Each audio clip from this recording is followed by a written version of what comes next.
diiring sampai ke Istana Kremlin. Dari situ ada sedikit seremonial gitu penyambutan, lalu masuk ke ruangan, ada ruang itu dekat dengan Georgievsky Zal, jadi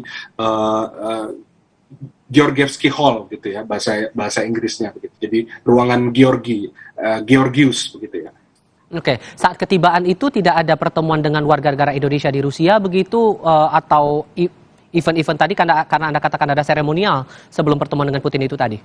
Ya, itu seremonial khusus dari istana ya, jadi dari sekretariat negara, atau kita di Rusia menyebutnya administrasi Presiden Putin, administrasi Presiden Rusia, semacam penyambutan begitu ya, tapi itu bukan penyambutan seperti ada menari-menari atau mengalungkan bunga dan lain sebagainya, tidak, tetapi memang seremonial biasa begitu, tentara, penghormatan, lalu presiden dipersilakan masuk dan delegasi, dan kemudian masuk ke ruangan tertentu begitu.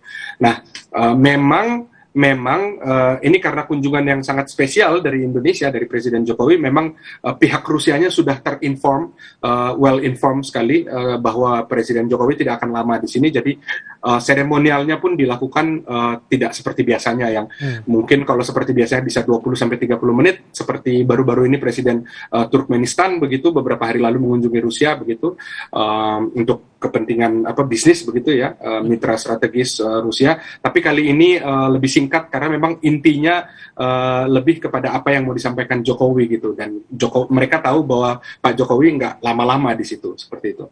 Oke, terkait dengan pertemuan antara Presiden Joko Widodo dengan Presiden Putin ini, kalau di Indonesia kan sudah terkabarkan sejak lama begitu, baik itu pertemuan dengan Zelensky maupun dengan Putin. Tapi bagaimana kemudian dengan sorotan masyarakat, terutama sorotan media massa di Rusia sendiri soal pertemuan ini?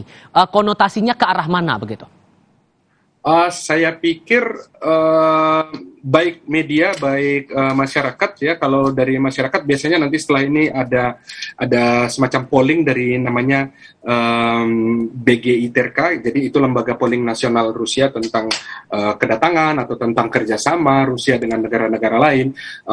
Tapi yang saya lihat sejauh kami amati di sini ada 4 media cetak nasional yang mengabarkan tentang kedatangan Presiden Jokowi, lalu juga ada 2 TV nasional begitu ya, channel Rasia namanya, kanal Rasia 1 dan Rasia 24, dan juga channel Izvestia, itu dulu channel zaman Uni Soviet sampai sekarang dipertahankan, dan memang pada akhirnya media lebih mengabarkan tentang, atau fokusnya bukan ke misi perdamaiannya, tetapi fokusnya lebih ke bagaimana Indonesia bisa jadi mitra strategis, atau dalam konteks strategic partnership ya, seperti Rusia India atau Rusia Cina begitu, karena selama ini Indonesia tidak masuk dalam daftar sebagai strategic partner gitu ya, jadi masih partner tapi bukan strategis gitu, karena memang angka perdagangan kita dengan Rusia tidak terlalu tinggi, dan Rusia belum menganggap Indonesia sebagai partner utama dalam bisnis dan dalam politik. Begitu juga Indonesia sebaliknya masih agak takut-takut dengan Rusia karena takut dengan negara-negara barat atau negara-negara seperti Jepang yang sudah jadi mitra bisnis sejak lama begitu. Jadi memang kedua belah pihak dari pembahasan di saya tertarik ada satu analis di salah satu media yang mengatakan bahwa sebenarnya yang perlu dicapai oleh Indonesia dan Rusia adalah rasa takut untuk menjadi mitra strategis, sama seperti ketika awal-awal Rusia ingin menjadi mitra strategisnya Cina atau kita ya dalam bahasa Rusia, atau Rusia dengan India gitu.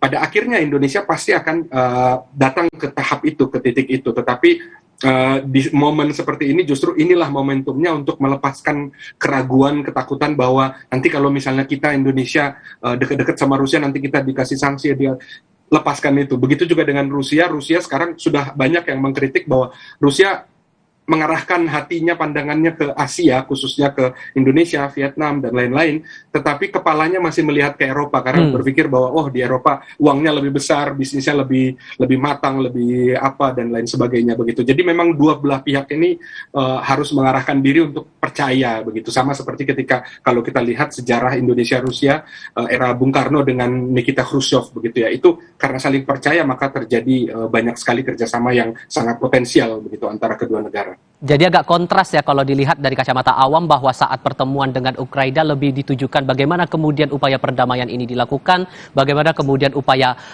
konflik ini, invasi yang dilakukan Rusia di Ukraina ini bisa betul-betul dihentikan, tapi ternyata saat pertemuan Rusia lebih ke arah ekonomi dan bisnis, begitu? Betul, betul. Karena memang sampai saat ini, kalau dikatakan secara kasar, Indonesia meminta agar Rusia menghentikan perang, Rusia akan bilang, wait a minute, tunggu dulu, Anda harus lihat dulu latar belakangnya seperti apa, Anda harus lihat 8 tahun lalu terjadi apa terhadap etnis berbahasa Rusia, berbudaya Rusia, terjadi pembunuhan kah, atau terjadi apa, itu yang mungkin kita sedikit mengetahui di Indonesia, karena memang lebih banyak sumber dari media barat. Tapi kemudian Indonesia tidak sebodoh itu, dan saya pikir Indonesia cukup cerdas lewat Pak Presiden Jokowi, bahwa kita menarik diri bukan dari sejarah ketika beberapa hari setelah Rusia melakukan operasi militer. Jadi kalau istilahnya Rusia operasi militer khusus, meskipun kalau istilah Barat adalah invasi atau agresi begitu ya. Jadi ini ada dua istilah begitu. Menurut Rusia ini adalah operasi militer khusus, dan setelah operasi itu dilancarkan oleh Rusia, memang Indonesia menjadi salah satu dari co-inisiator atau inisiator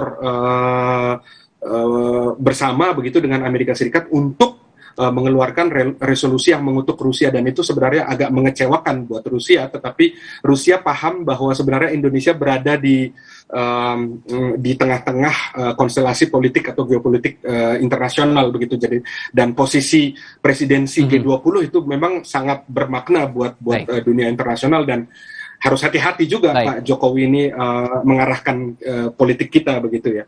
Tentu ini akan kita coba gali lebih dalam lagi, tapi kita jeda sebentar. Ulasannya kita akan lebih dalamkan nanti untuk pembahasan terkait dengan pertemuan Presiden Jokowi dengan Presiden Vladimir Putin. Kami jeda sebentar, tetap di Breaking News.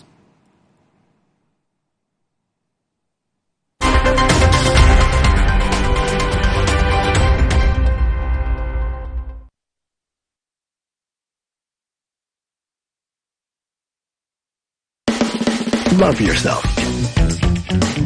Style with change. Smooth with mild. Fun with pop.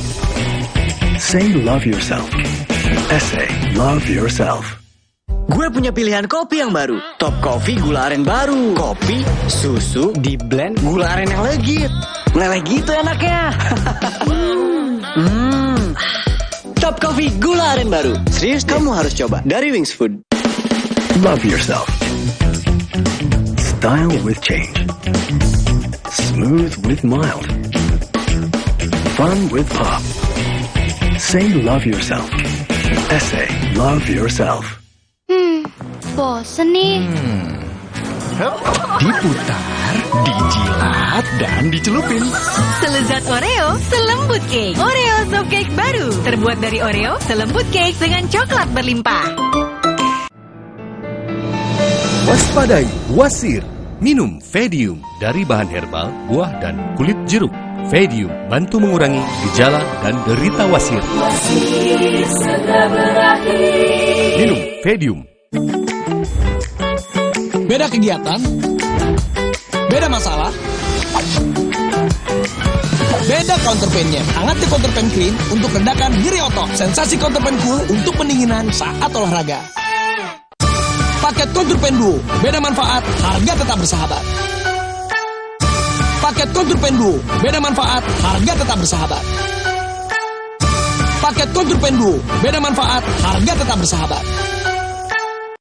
Kali ini, Ramon Y. Tunggal cari kisah inspiratif dari Kulon Progo, Yogyakarta, bertemu dengan Yupaya yang berhasil merambah pasar internasional dengan produk kerajinan tangannya yang berkualitas, serta meningkatkan pendapatan masyarakat sekitar. Ini waktunya kita kembali ke lokal, waktunya lokal yang mendunia. Hanya di Petualangan Brilian. Petualangan Brilian, The Series, Season 2, Sabtu 2 Juli, pukul 6 petang, Kompas TV, dipersembahkan oleh Ini Minggu ayah. Stop dulu kerjanya. Hai ayah semua yuk seru-seruan. Wo oh oh oh Oreo. Wo oh oh oh Oreo.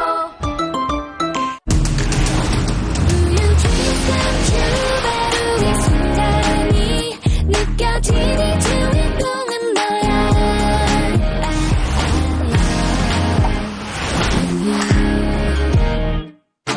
Coffee gula aren baru. Kopinya ngehits, gula arennya legits. Beli 2 ekstra 1 Top Coffee gula aren baru. Kopi, susu, di blend gula aren yang legits. Kamu harus coba. Beli 2 ekstra 1 dari Wings Food.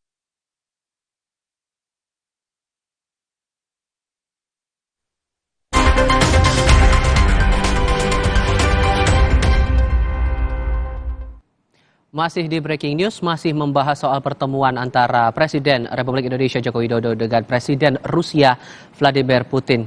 Kami akan ajak Anda untuk melihat visual terbaru dari Istana Kremlin, tempat di mana nantinya selepas pertemuan, kemungkinan besar akan ada penyampaian yang akan disampaikan antara Jokowi dan juga Presiden Putin terkait dengan agenda misi perdamaian yang disampaikan atau diniatkan Presiden Jokowi atas invasi Rusia di Ukraina. Masih bergabung juga bersama kami saat ini koresponden Kompas TV Raymond Sihombing. Mas Raymond, dengan pertemuan ini mungkin kita mengkaji lagi ya soal bagaimana kemudian rute yang dilalui oleh Presiden Jokowi yang awalnya bertemu dengan Ukraina dulu, baru sekarang bertemu dengan Rusia. Apakah ini juga ada sorotan begitu ataupun juga analisis yang dikeluarkan dari sejumlah pihak yang ada di Rusia soal ini? Betul sekali. Jadi dari sisi Rusia ada beberapa analis yang salah satunya beliau merupakan alumni Institut Asia Afrika dan dia berbahasa Indonesia dengan baik, generasi Soviet, orang sudah tua. Beliau mengatakan akan lebih baik dan lebih elok ketika misalnya seandainya Presiden Indonesia Jokowi datang dulu ke Moskow untuk tahu informasi yang selama ini sedikit diketahui di Indonesia, informasi yang tidak mainstream begitu. Karena kalau informasi yang mainstream dari Barat, dari sumber-sumber Barat itu pasti Jokowi banyak sekali tahu. Nah, untuk mengetahui sesuatu yang misterius begitu ya dari Moskow lalu berangkat ke Kiev. Setelah dapat pesan-pesan sponsor begitu dari Moskow, lalu ke Kiev, dari Kiev dia akan dogovoritsa ya, istilah bahasa Rusianya, dogovoritsa itu kayak janjian. Oke lah, you akan dapat jaminan dari kita Indonesia bahwa kita akan netral, kita akan berusaha supaya begini, tapi please stop minta senjata begitu ya. Nah, lalu setelah dari Kiev, Presiden Jokowi lewat Polandia datang ke pertemuan G7 yang memang disitulah sumber dari buat Rusia, di situ sumber atau perspektif Rusia ini adalah sumber malapetaka yang sedang terjadi sekarang karena mereka setiap hari sampai saat ini bahkan kemarin itu terjadi pertempuran di Ukraina Barat ya perbatasan dengan Polandia karena negara-negara NATO sudah mulai mengirim pasukan-pasukan resmi berbendera NATO dan alat-alat artileri berat dan jarak menengah dan jarak jauh begitu ke Ukraina dan itu yang membuat Rusia makin bilangnya geram begitu ya. Oleh sebab itu dengan dia datang terakhir ke G7 untuk bilang bahwa halo bapak-bapak, ibu-ibu tolong stop untuk kirim-kirim janji-janji begitu kepada Ukraina bahwa kalian akan menang, kalian akan begini karena secara teoritis pun di atas kertas memang Ukraina tidak bisa memenangkan pertarungan ini dengan Rusia tanpa dibantu oleh NATO dan Amerika Serikat seperti itu. Jadi itu alasan mengapa banyak pengamat di Rusia mengatakan bahwa lebih baik lagi ketika misalnya Jokowi datang mulai perjalanannya dari Moskow begitu. Tetapi kemudian kan memang ini sudah terjadi dan mereka justru berharap dari pembicaraan dengan Presiden Putin saat ini akan ada sesuatu kabar baik yang bisa membuat orang Rusia happy begitu. Entah apakah itu tentang kerjasama di bidang kesehatan, pendidikan, karena Rusia punya sistem pendidikan yang sangat baik, salah satu yang terbaik di dunia, lalu alat-alat militer, lalu juga dari Indonesianya kita bisa pasarkan, misalnya ini salah satu nilai tawar yang sangat tinggi buat saya dan buat beberapa pengamat, misalnya sawit, karena Rusia tidak pernah menolak sawit dari Indonesia, bahkan sawit kita ditolak di negara-negara G7 begitu kan. Lalu kopi yang sekarang persediaannya hampir bisa dibilang 20-30% persediaan kopi Rusia yang ada di Rusia, kopi yang diimpor ke Rusia. Artinya mereka butuh kopi dan Rusia selama ini dapat kopi dari perusahaan besar kopi di Finlandia dan mereka sudah memberikan sanksi tidak kirim lagi dan inilah sebenarnya kesempatan emas yang bisa didapat oleh Indonesia untuk memasarkan produknya, unggulannya dan oleh Rusia untuk share apa yang kalian butuhkan begitu. Apalagi Rusia terkenal dengan sistem satelitnya, sistem teknologi tingginya, dan pasti banyak hal yang bisa dicapai dari pertemuan antara Presiden Jokowi dengan Presiden Rusia, Presiden Putin. Dan buat saya ini momentum emas yang sangat langka karena bisa saja sebenarnya setelah Presiden Indonesia bilang kita mau datang ke Rusia nih, karena kan memang inisiasinya dari Indonesia kan. Lalu Presiden Rusia bisa bilang oke, kita sibuk lagi perang, nanti aja datangnya Pak Jokowi. Bisa saja kan, tapi kemudian mereka menghormati, mereka dalam artian buat saya Rusia menghormati itikat baik Indonesia yang bela-belain susah payah dan mempertaruhkan keamanan seorang presiden dan ibu presiden ya, ibu Jokowi ya. Dan itu buat Rusia itu nilai yang sangat tidak bisa dikomentari apapun gitu. Dan buat saya dan semua pengamat membahas soal itu. Jadi itulah yang kekuatan yang dimiliki oleh Indonesia lewat Presiden Jokowi, bahwa Indonesia bela-belain meskipun tahu kemungkinannya kecil sekali untuk perdamaian saat ini ya. Kita tidak bicara kemudian, tapi kecil kemungkinan, tetapi niat baik ini yang dihargai oleh Rusia. Dan beberapa kali Presiden Putin kan juga sudah mengatakan bahwa beliau karena Presiden Jokowi insist dan bilang kita mengundang Rusia, kita tidak takut siapapun, kita netral begitu ya. Dan itu yang dihormati oleh Presiden Putin. Oke, saya datang. Meskipun nanti formatnya bisa jadi offline, bisa jadi online, kita belum tahu keputusan terakhirnya. Memang kabar yang beredar di Rusia, beberapa media pun sudah banyak yang menulis soal kemungkinannya kecil sekali kalau Putin datang offline begitu. Tapi kedatangan itu kan nggak harus offline gitu. Sekarang setelah pandemi saya pikir online offline tidak ada bedanya gitu. Oke, soal kedatangan dua negara ke agenda G20 mungkin saya akan bahas di segmen berikutnya. Tapi hal lain yang juga menarik di sini adalah masalah poin-poin penting dari pertemuan yang dilakukan dengan Zelensky sebelumnya oleh Presiden Joko Widodo. Dari poin-poin ini tadi pun Anda sedikit banyaknya sudah menyinggung bahwa sebetulnya agak kecil kemungkinan untuk Rusia melakukan upaya damai dengan Ukraina. Berarti bagaimana kemudian respon sosial masyarakat di Rusia sendiri soal ini? Nanti kita akan bahas lebih lanjut selepas jeda berikut. Kami juga masih akan memantau bagaimana perkembangan terbaru dari kawasan Istana Kremlin selepas pertemuan antara Presiden Joko Widodo dengan Presiden Rusia Vladimir Putin. Tetap di Breaking News.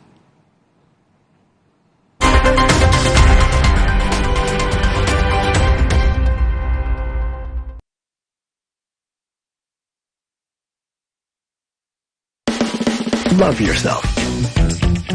Style with change. Smooth with mild. Fun with pop. Say love yourself. Essay love yourself. Ini Minggu ya. Stop dulu kerja.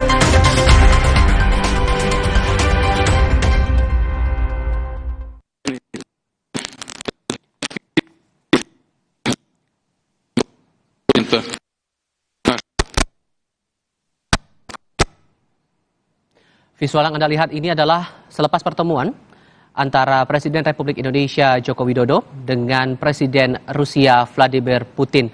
Pertemuan ini sekali lagi menjadi upaya misi perdamaian yang dilakukan oleh pemerintah Republik Indonesia terhadap dua negara, yakni Rusia dan juga Ukraina, begitu setelah melewati masa lebih dari 4 bulan terjadi invasi begitu antara Rusia dan di Ukraina begitu. Nah, pertemuan-pertemuan sudah disampaikan, tadi ada beberapa poin penting. Транспортной и промышленной инфраструктуры, стадионы, госпитали, другие важные учреждения, многие из которых продолжают работать и по сей день.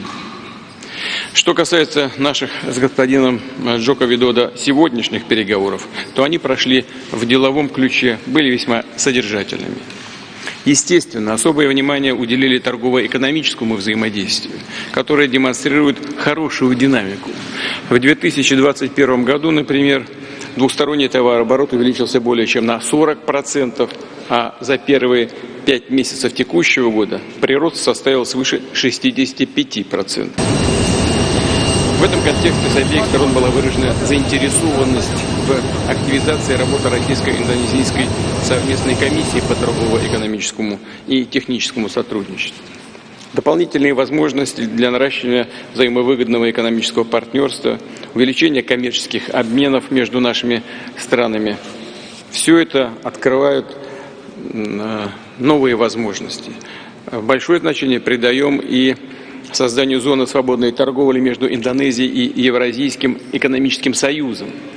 Рассчитываем, что до конца года состоятся переговоры по соответствующему проекту соглашения, и они будут результативными. Mas Raymond, masih bergabung bersama kami? Работают многие наши компании, энергетические в том числе. Ya, Mas Raymond, saat ini kita menyaksikan bersama pernyataan dari Presiden Vladimir Putin. Mungkin bisa dibantu terkait apa saja yang disampaikan tadi di awal dan statementnya terkait dengan pertemuan ini. Jadi saya pikir menarik sekali ya, karena itu kesempatan emas juga, karena Rusia nggak bisa seenaknya begitu tiba-tiba mengundang Indonesia untuk masuk ke dalam namanya Евразийский Союз. Jadi Soyuz itu namanya kerjasama atau asosiasi negara-negara Евразийский, jadi Eurasia. Jadi itu asosiasi yang diisi oleh Rusia, Armenia, Kazakhstan, negara-negara ex-Soviet yang memang menjadi sayusnya Rusia atau teman-teman dekatnya Rusia. Dan di situ ada bebas pajak, bebas hambatan-hambatan untuk perdagangan, bisnis dan lain sebagainya. Dan itu kenapa saya katakan kesempatan emas? Pertama, secara geografis kita terletak jauh sekali, dan dengan seandainya Indonesia menerima pinangan untuk masuk dalam Soyuz Евразийский atau asosiasi kerjasama negara-negara ex-Soviet gitu ya, tapi juga memang sekarang mereka juga ingin mengundang selain Indonesia beberapa negara lain yang potensial seperti India dan Cina. Saya pikir ini akan jadi kekuatan besar atau kelompok baru atau grup ekonomi baru dunia terbesar gitu, karena memang kalau masuk Indonesia itu adalah pasar terbesar di Asia Tenggara dan salah satu di Asia. Begitu juga dengan Rusia, lalu Kazakhstan. Kalau masuk nanti India dan Cina udah selesai. Itu artinya secara ekonomi kemandirian ekonomi yang dikatakan beberapa pengamat di sini, kemandirian ekonomi antara Rusia dengan negara-negara sahabatnya pasti dan sudah akan pasti terjadi begitu dengan bergabungnya Indonesia dan beberapa negara lain. Dan juga di sini menarik ya, karena faktor Indonesia secara historis dan kedekatan Indonesia selama ini dengan Rusia yang membuat bahwa kedatangan ini terasa lebih hangat, lebih bermakna buat Rusia yang sekarang sedang dikucilkan atau dimusuhi hampir oleh negara-negara Eropa di seluruh dunia begitu ya. Tetapi kan kemudian kalau kita bicara tentang dunia itu siapa saja, tentu bukan hanya Eropa Barat dan Amerika Serikat saja. Bahkan kalau negara kita lihat beberapa minggu lalu ya, ada peringatan 1100 tahun Islam di Rusia. Negara-negara Arab, negara-negara anggota OPEC, mayoritas yang datang di situ di Kazan Summit itu tidak ada yang ikut dalam daftar negara-negara yang menjatuhkan sanksi. Indonesia memang bukan negara secara konstitusional, bukan negara Islam, tetapi negara dengan penduduk mayoritas Islam, dan buat Rusia juga Indonesia menjadi penting karena memang punya persamaan secara sejarah yang sama, punya karakteristik bangsanya yang sama, terdiri dari banyak suku bangsa, banyak bahasa, banyak agama, dan banyak daerah gitu ya. Daerahnya luas yang semuanya harus dijaga. Saya pikir kalau kita dengarkan dari pidato Putin sekarang yang masih berjalan, itu menarik sekali, dan buat saya apa yang dikatakan Putin ini selalu ya di Rusia orang percaya bahwa apa yang dikatakan Putin pasti akan dia lakukan, pasti akan dia tepati atau dia tuntaskan seperti itu. Dan buat saya sebagai orang Indonesia di Rusia, kita cukup bangga dengan kedatangan Jokowi di sini, karena bukan hanya membawa misi damai, tetapi ada misi yang lebih penting lagi yang terkait dengan Indonesia, kepentingan Indonesia, kepentingan strategis nasional Indonesia, yaitu program mensejahterakan Indonesia, apalagi pasca COVID ya, banyak negara dan termasuk Indonesia luluh lantas secara ekonomi seperti itu. Kalau Anda simak dari pernyataan Putin saat ini yang masih tetap berjalan, apakah sudah menyinggung soal misi damainya Jokowi ini terhadap dua negara ini? Apakah akan diamini atau bagaimana? Saya pikir sama seperti Pak Presiden kita, Jokowi sangat lihai dan lincah dalam strategi komunikasi. Saya pikir Putin dengan segudang pengalamannya, dengan banyak tahun dia memerintah sebagai Presiden Rusia dan sempat juga sebagai Perdana Menteri. Jadi bedanya itu kalau Presiden itu lebih ke urusan luar dan urusan secara global, tapi Perdana Menteri lebih ke urusan yang lebih detail gitu ya di dalam negara. Dan beliau sudah punya pengalaman di situ dan di sini. Jadi buat saya dua pemimpin negara ini dua pemimpin yang sangat lihai, sangat strategis, sangat canggih dalam teknik komunikasi. Jadi jawaban Putin adalah sangat diplomatis dan sangat elegan menurut saya, karena Putin menerima tawaran Indonesia untuk mewujudkan perdamaian dengan Ukraina, dengan dunia, untuk mengatasi kemungkinan atau resiko krisis pangan dunia. Oleh sebab itu memang buat Rusia yang dikatakan oleh Putin memang faktor kesejahteraan, faktor manusia itu yang juga buat Rusia itu jadi prioritas, dan Indonesia buat Rusia itu penting karena selain memberikan kita bisa bilang Mas Raymond, kita tahan dulu sebentar, kita coba simak pernyataan Presiden Joko Widodo terlebih dahulu. Kepada Presiden Putin yang sudah menerima kunjungan saya di Moskow. Beberapa hal yang saya bahas dan saya sampaikan dalam pertemuan. Yang pertama, bahwa isu perdamaian dan kemanusiaan selalu menjadi prioritas politik luar negeri Indonesia. Konstitusi Indonesia mengamanatkan agar Indonesia selalu berusaha berkontribusi bagi terciptanya perdamaian dunia. Dalam konteks inilah saya melakukan kunjungan ke Kiev dan ke Moskow.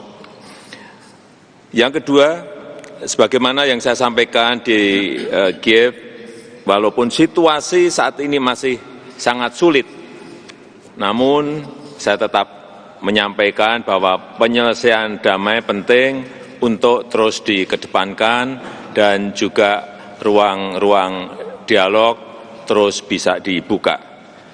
Saya telah menyampaikan pesan Presiden Zelensky untuk Presiden Putin, dan saya sampaikan kesiapan saya untuk menjadi jembatan komunikasi antara kedua pemimpin tersebut.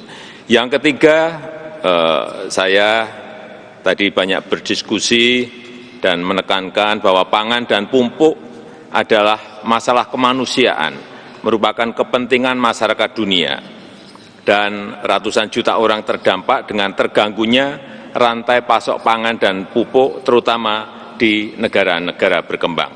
Saya sangat menghargai Presiden Putin yang tadi menyampaikan bahwa memberikan jaminan keamanan untuk pasokan pangan dan pupuk, baik dari Rusia maupun dari Ukraina. Ini sebuah berita yang baik. Kemudian yang keempat, demi kemanusiaan, saya juga mendukung upaya PBB untuk reintegrasi komoditi pangan dan pupuk Rusia dan komoditi pangan Ukraina untuk masuk lagi dalam rantai pasok dunia. Dan khusus untuk jalur ekspor produk pangan Ukraina, terutama melalui jalur laut, tadi sekali lagi Presiden Putin sudah memberikan jaminannya. Dan yang kelima, tadi kami berdiskusi panjang mengenai kerjasama antara Rusia dan Indonesia, baik di bidang investasi, di bidang perdagangan maupun di bidang turisme, yang akan kita tindak lanjuti dengan membentuk tim agar bisa membahasnya secara detail. Sebagai penutup, dapat saya sampaikan bahwa Indonesia tidak memiliki kepentingan apapun kecuali ingin melihat perang dapat segera selesai dan rantai pasok pangan, pupuk, energi dapat segera diperbaiki, karena ini menyangkut kehidupan ratusan juta orang, bahkan miliaran manusia. Saya mengajak seluruh pemimpin dunia untuk bekerja sama kembali, menghidupkan semangat multilateralisme, semangat damai, dan semangat kerjasama. Hanya dengan spirit itulah perdamaian dapat dicapai. Terima kasih, Presiden Putin. Terima kasih.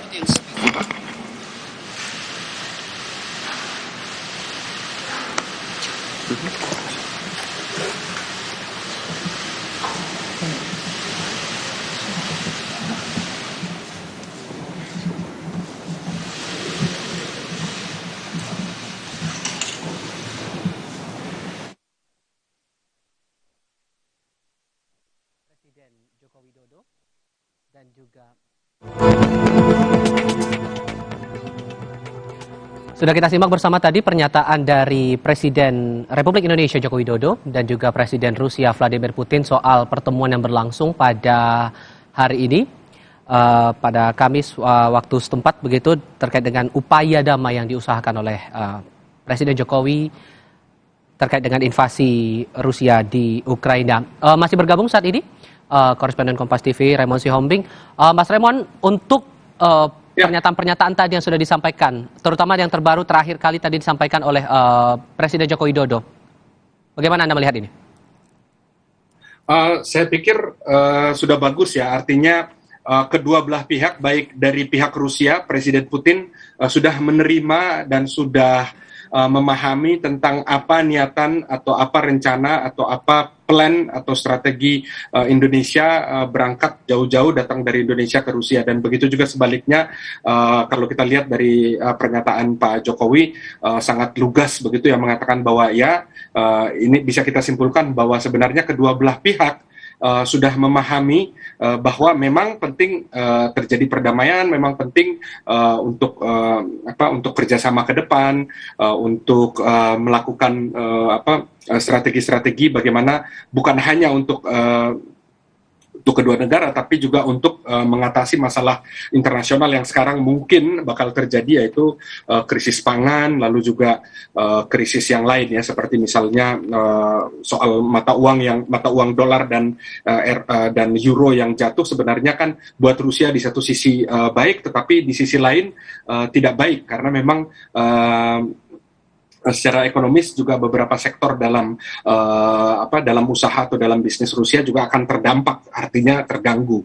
Dan tadi juga menarik ketika setelah pernyataan pers antara Presiden Rusia dengan Presiden Indonesia, Putin memberikan konferensi pers terpisah begitu ya di luar di channel Rusia 1. Presiden itu mengatakan bahwa ya kita harus melihat lagi, harus merevisi lagi tentang rencana kita ke depan begitu. Memang secara eksplisit tidak dikatakan bahwa saya baru ketemu dengan Presiden Indonesia dan saya memahami bahwa sebenarnya misi dari Presiden Indonesia bukan hanya membawa aspirasi dari Indonesia, tapi negara-negara berkembang, dan itulah yang mengakibatkan kenapa Presiden Putin bilang, ya kita akan melihat lagi, akan merevisi, kita akan menilai lagi apa yang selama ini kita lihat itu sudah tepat atau sudah benar, seperti itu. Jadi buat saya ada pengaruhnya kedatangan Presiden Jokowi ke Rusia untuk bertemu dengan Presiden Putin. Dan banyak sekali saya pikir ke depan akan terjadi proses untuk membuat hubungan Indonesia dengan Rusia bukan hanya hubungan sebatas diplomatik dan hubungan dagang yang tidak terlalu penting, tetapi akan menjadi hubungan seperti Rusia-Cina atau Rusia-India, yaitu hubungan strategic partnership atau partner strategis. Buat Indonesia, Rusia, buat Rusia, Indonesia, seperti itu. Oke, terakhir singkat saja, terkait dengan pernyataan Presiden tadi yang di bagian akhir bahwa Indonesia tetap membuka ruang untuk dialog. Dengan pernyataan dari Presiden Putin dan juga Presiden Jokowi selepas pertemuan ini, apakah bisa kita katakan bahwa goalnya pertemuan Jokowi untuk mendamaikan dua negara ini masih belum terwujud untuk sekarang, atau mungkin akan berlanjut pembicaraan itu untuk berikutnya?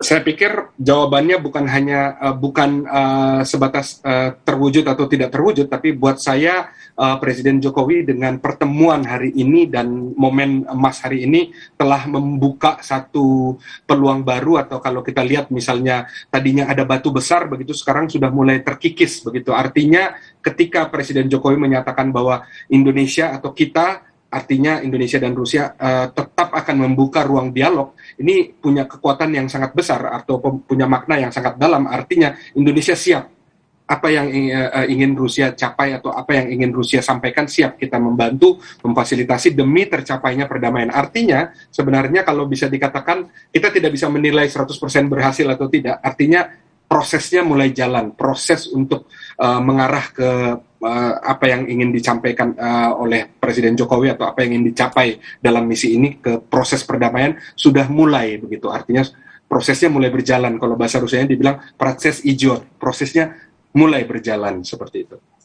Oke, terkait dengan pertemuan Jokowi dengan pertemuan dengan Presiden Rusia Vladimir Putin ini masih akan kita coba gali lagi lebih lanjut, terutama terkait dengan beberapa poin penting, tapi kayaknya kita akan bahas ini di pertemuan berikutnya. Mas Raymond, setidaknya dengan agenda yang kita lihat hari ini sudah menjadi jawaban begitu setelah pertemuan dengan Presiden Zelensky dan sekarang pertemuan dengan Putin. Kita melihat bahwa ada upaya perdamaian itu sudah diusahakan betul oleh pemerintah Indonesia. Mas Raymond Siombing, terima kasih banyak sudah mau bergabung bersama kami di Breaking News Kompas TV untuk kesempatan kali ini. Kita bertemu lagi di lain kesempatan. Selamat sore, Mas. Selamat sore. Kami sudahi Breaking News Kompas TV untuk kesempatan kali ini. Selamat menyaksikan program kami berikutnya. Selamat malam.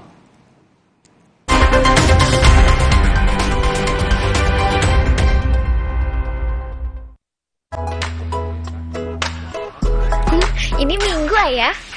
Stop dulu kerjanya.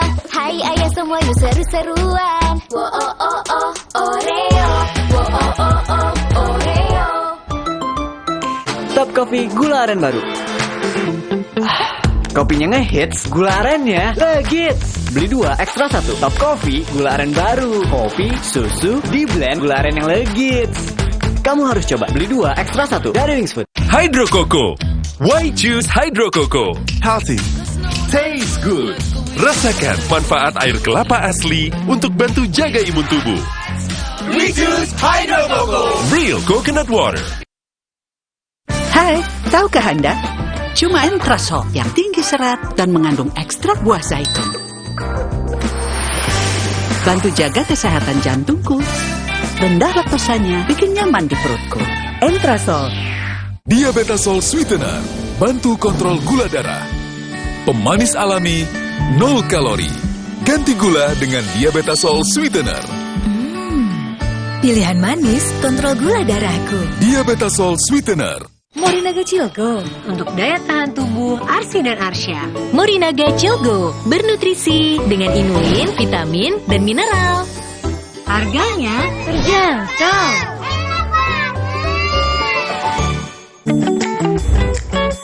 Beda kegiatan, beda masalah,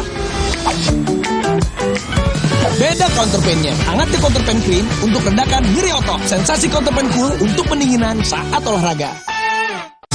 Paket counterpain duo, beda manfaat, harga tetap bersahabat. Paket counterpain duo, beda manfaat, harga tetap bersahabat. Paket counterpain duo, beda manfaat, harga tetap bersahabat. Gue punya pilihan kopi yang baru. Top Coffee gula aren baru. Kopi, susu, di blend gula aren yang legit. Meleleh gitu enaknya. Top Coffee gula aren baru. Serius deh, kamu harus coba dari Wings Food. UIN Sunan Kalijaga menawarkan model pendidikan dan kajian yang integratif dan interkonektif. UIN Sunan Kalijaga Yogyakarta, UIN untuk bangsa, UIN mendunia. Stand Up Comedy Indonesia X segera di Kompas TV. Kompas Update dipersembahkan oleh Hydro Coco. Selamat malam saudara, Taman Hiburan Shanghai Disneyland di Tiongkok kembali dibuka pada Kamis setelah ditutup selama 3 bulan akibat pandemi COVID-19. Pembukaan kembali Shanghai Disneyland dilakukan dengan penerapan protokol kesehatan ketat. Pengunjung harus memiliki tes COVID-19 negatif dalam kurun 72 jam dan diminta memakai masker selama berada di area taman hiburan. Jumlah pengunjung pun dibatasi dengan beberapa wahana ditutup. Pembukaan Shanghai Disneyland dilakukan sebulan setelah aturan lockdown di Shanghai dicabut. Saya Tifa Solesa, terima kasih sudah menyaksikan Kompas Update. Selamat malam.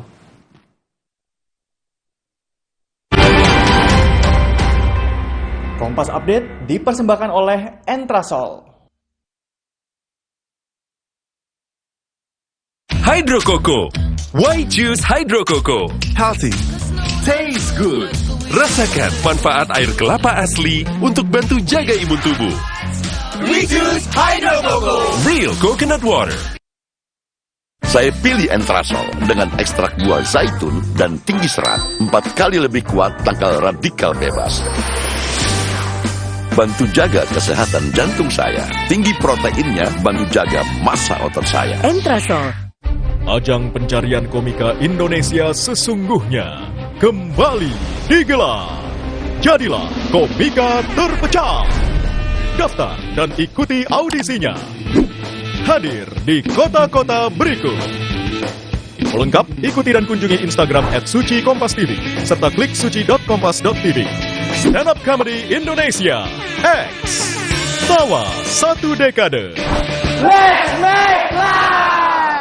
Sesaat lagi, Anda akan menyaksikan Kompas Malam yang didukung oleh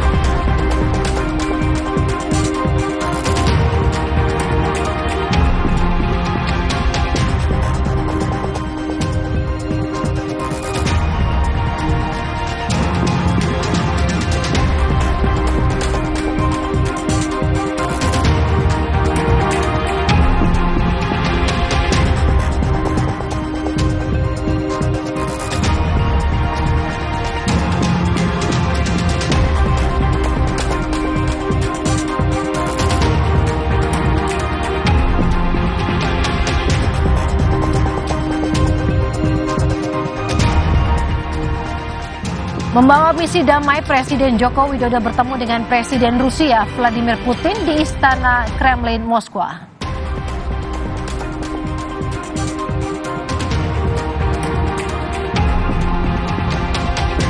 Mantan Menteri Pemuda dan Olahraga Roy Suryo diperiksa polisi sebagai saksi pelapor kasus mem stupa Candi Borobudur.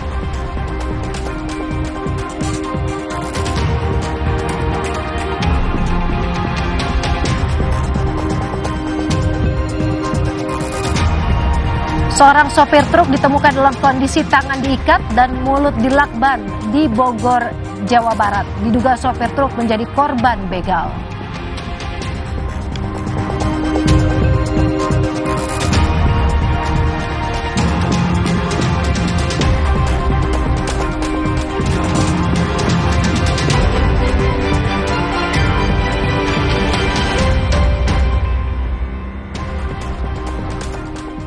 Selamat malam saudara, bagaimana kabar Anda? Semoga selalu sehat dan juga menaati protokol kesehatan. Selain 3 informasi utama, Kompas Malam juga menghadirkan sejumlah informasi pilihan lainnya. Selengkapnya bersama saya Waro Windrati, dari Kompas TV, independen terpercaya. Informasi pertama, saudara, warga desa Pabuaran, Kecamatan Gunung Sindur, Kabupaten Bogor, Jawa Barat digegerkan dengan penemuan pria asing dalam kondisi tangan diikat dan mulut dilakban. Belakangan diketahui korban merupakan seorang sopir truk pengangkut gula.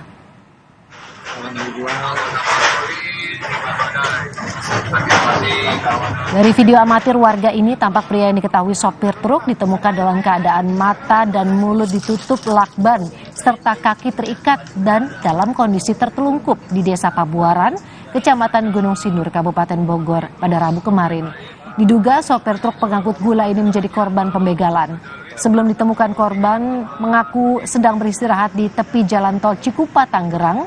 Kemudian muncul segerombolan orang turun dari mobil dan membuang korban di Gunung Sindur. Terkait kasus ini, Polsek Gunung Sindur melakukan koordinasi dengan Polsek Cikupa sebagai lokasi TKP awal korban disekap.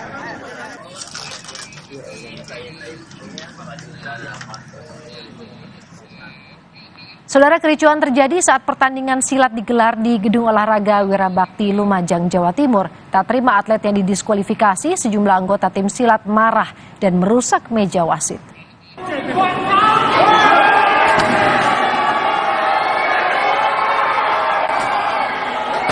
Kericuan terjadi antara tim silat Surabaya dan Jember pada babak semifinal lomba silat di Lumajang. Marah karena atlet yang didiskualifikasi akibat dianggap mencederai atlet Surabaya, tim silat Jember membanting meja juri. Kericuhan akhirnya dapat diredakan dan pertandingan silat kembali dilanjutkan. Itu sebenarnya pelanggaran biasa, bukan pelanggaran yang dilakukan dengan daerah terlarang. Kecuali kalau pukulannya itu mengarah ke daerah terlarang seperti kepala, itu kan tidak boleh. Itu sebetulnya pukulan di sini. Kita tidak ada masalah, kita tetap tanding sesuai prosedur yang ada. Jadi peristiwa kemarin itu sebenarnya hanya ya mungkin orang akan kekecewaan atau ketidakpuasan terhadap sebuah keputusan. Tapi apapun namanya keputusan tidak bisa memuaskan semua pihak. Adu argumentasi terjadi antara warga Cakung Cilincing, Jakarta Timur dan pihak kurator yang ingin mendata lahan milik perusahaan berstatus pilot. Warga menolak pengosongan lahan.